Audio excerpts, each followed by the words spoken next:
नमस्कार, स्वागत है आपका वी टाइम न्यूज पर और आपके साथ मैं हूं पहली चौहान। बढ़ते हैं खबरों की ओर। राज्य मंत्री फिरहाद हकीम मुर्शिदाबाद पहुंचे। बरहामपुर तृणमूल ऑफिस में मुर्शिदाबाद जिला परिषद के सदस्यों के साथ मीटिंग शुरू हो गई है। बरहामपुर सर्किट हाउस से निकलते समय उन्होंने पत्रकारों का सामना किया और कुछ सवालों के जवाब दिए। इसके बाद मीटिंग शुरू हुई। এটা নিয়ে আমি অফ এন্ড অন কিছু বলবো না। এটা আমাদের দল থেকে আছে, দল থেকে এটা আমাদের ডিটেলসটা নিয়ে বলবে। হঠাৎ করে আপনি একটা প্রশ্ন করলেন, আমার কাছে তথ্য নেই, আমি কি করে বলবো?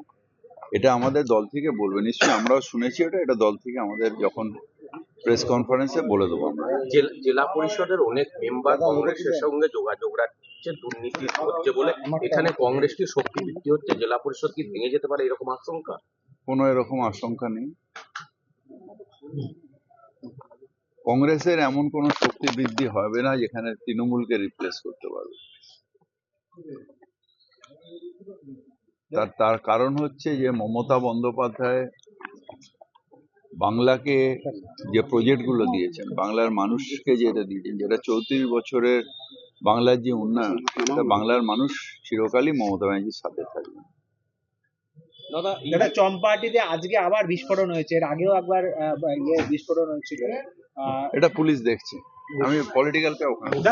वी टाइम न्यूज के लिए मुर्शिदाबाद से मिलन सरकार की रिपोर्ट।